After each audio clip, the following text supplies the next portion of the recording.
Baisse de régime pour le secteur privé français en mai. Quelles conséquences pour vous? Au mois de mai, le régime pour le secteur privé français a enregistré une légère baisse. Mais, à quoi est due cette régression? Quelles peuvent être les conséquences pour vous? Réponse dans cette vidéo. Indice PMI, un deuxième recul après le mois de décembre. Pour déterminer justement le comportement d'une activité, il faut se référer à l'indice PMI composite. Si celui-ci est en dessous des 50, cela signifie que l'activité a baissé. A contrario, s'il dépasse les 50, c'est que cette dernière se porte bien. D'après les données partagées par le cabinet SCP Global et la Hamburg Commercial Bank HCOB, le régime pour le secteur privé en France a régressé pour la seconde fois depuis décembre 2023. Elle est passée de 50,5 en avril à 48,9 points en mai. Il convient toutefois de souligner que l'activité des services a été la plus impactée avec une baisse de 49,3 en mois de mai alors qu'elle atteignait les 51,3 le mois précédent.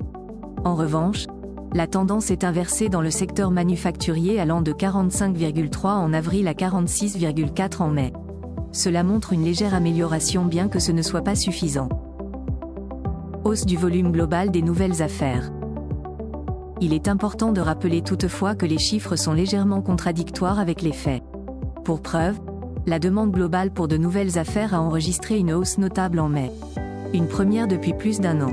Cela a été enclenché principalement par une augmentation des nouveaux contrats dans les services et une réduction significative de la baisse des nouvelles commandes dans le domaine du manufacturier.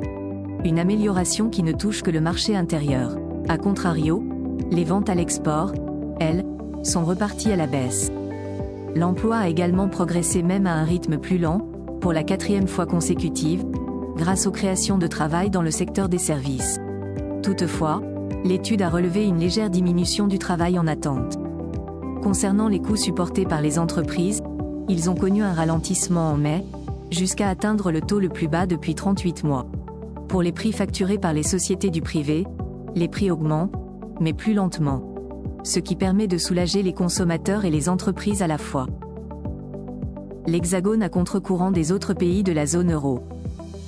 Après une hausse en avril, la situation s'est dégradée en France alors que dans d'autres pays comme l'Allemagne, le régime du privé s'est amélioré davantage avec un indice PMI composite de 52,4. En Espagne, l'expansion des volumes d'activité se poursuit et se renforce encore plus. En Italie, la croissance continue. En somme, la France semble être à l'opposé de la tendance générale dans la zone euro. Néanmoins, ces performances n'impactent pas la croissance globale du reste de la région.